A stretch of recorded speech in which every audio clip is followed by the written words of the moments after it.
Now let's do a little bit of tech talk. And my colleague Kobe Spiky Nkrumah is on, and we're gonna talk to him through Skype. Hello, Kobe. How you doing? I'm good now. How you doing? I'm doing fantastic. How is it working from home? Well, it's relaxing, but it requires a lot of discipline. Yeah, so tell me about that discipline because I tried it last week and I failed like 80% of the time.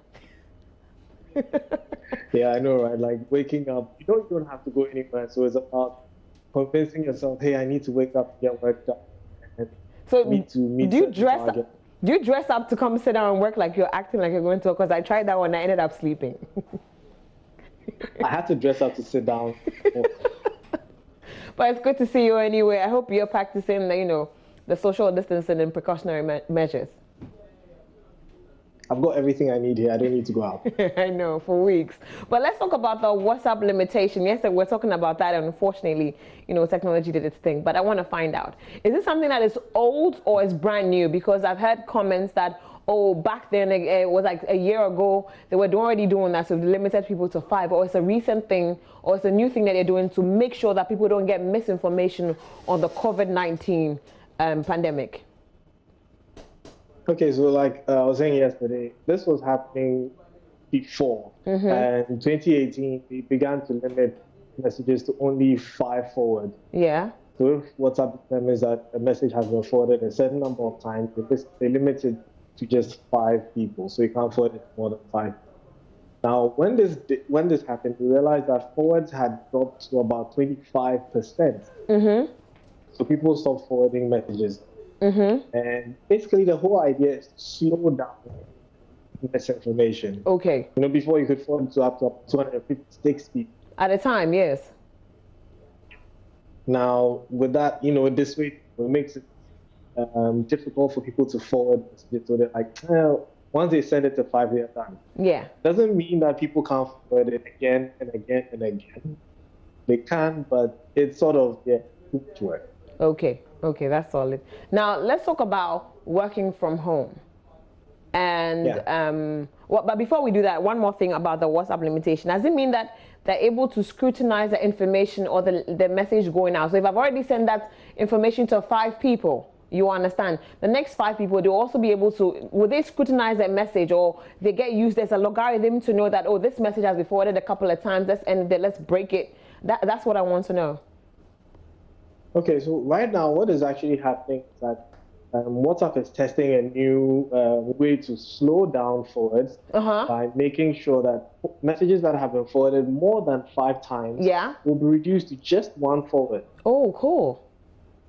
Yes, so if, starting from Tuesday, if a message has been forwarded more than 5 times, you can't send. It will be reduced to just 1. Wow, that's good. That's good because there's a lot of misinformation going out there. Okay, so let's move away from WhatsApp and limitation and let's talk about Zoom. There are lots of people all over the world that are working from home now. People are doing their best to work from home, and most people are using Zoom. Now, a few people have talked about insecurities with Zoom. So let's talk about that. Insecurities. A lot of apps have a lot of insecurities. People are worried about my information getting out there, other third parties getting my information and stuff like that. So let's look at it. How safe is it to use Zoom? Well, Zoom was safe in the beginning until they had the whole issue of people finding out that they were sharing data, user data with Facebook. Ooh. Now, the data they were sharing was even data of people who were not on Facebook. So when that alert was drawn, they stopped. Then there was also the concern that certain amount of data from Zoom were being routed through servers in China. Whoa. And certain people are not exactly very confident about things that go through China. So that also brought up concerns. Their CEO had to come out and apologize. And there have been issues of security where they feel that some people have discovered that certain video conferencing calls were not encrypted. Wow. Now, when we say something is not encrypted, it means that someone could intercept and listen to your conversation. Imagine that you and I were having very confidential business discussion. Someone could eavesdrop on that conversation. That could be damaging or that could be serious. So it was to the extent that certain companies like SpaceX, Elon Musk, and Google have asked that their employees uninstall Zoom their computers. Wow, that's deep. That's serious. And for Google, they've asked the employees, because they know that they use Zoom to get in touch with families and friends. So they say, okay, you know what, you can use Zoom on the mobile web browser, on your web browser or your mobile phone, but not on your office device where you have sensitive information. Yeah. So have they come out with other ways to deal with it, or is still not good to use, or are there other apps one can resort to, because you still need to get business going? Well, as it stands, it's actually still being used by a lot of people. And we believe that Zoom growing as fast as they've grown with the whole pandemic, they'd have to sit up, fix some of the issues. And they've already been working on them. So, we'll keep people updated as and when we find out that certain things have changed or certain things are the same. But if you're not confident about Zoom, there are so many alternatives that you can use. So can you give us a few examples? Because people that are a little paranoid like me wouldn't want to share anything like that on Zoom. So I refrain from using it. But I want you sharing some confidentiality. You know how we do. But can you give me maybe another app or two that we can use to work, like, do business with? Okay, so you can use Google Hangout. You can use Uber Conference.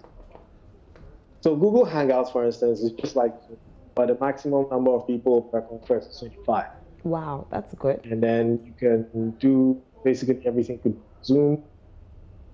And with Uber Conference, the maximum is 10. And it has an advantage of where people who don't have internet-enabled devices can actually call in to a number that is given to them. So let's say if you and I set up an Uber Conference and we need someone who doesn't have internet, you can give them a phone number with a password, and all they have to do is call the phone, enter that password, and they join the conference. Oh, wow, that's nice. Okay, that's amazing. And then we have GoToMeeting, and then we have what we're using right now, Skype. Yep.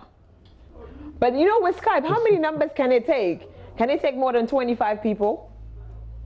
No. So, because it's a free version, most of the time you have to get a paid version to get all that, expansion. Okay, sure. Thank you so much, Spiky. Enjoy your break, and I'll see you soon. Yes, thank you so much. And that was Tech Talk with my colleague, Spiky, with Spiky Nkrumah there.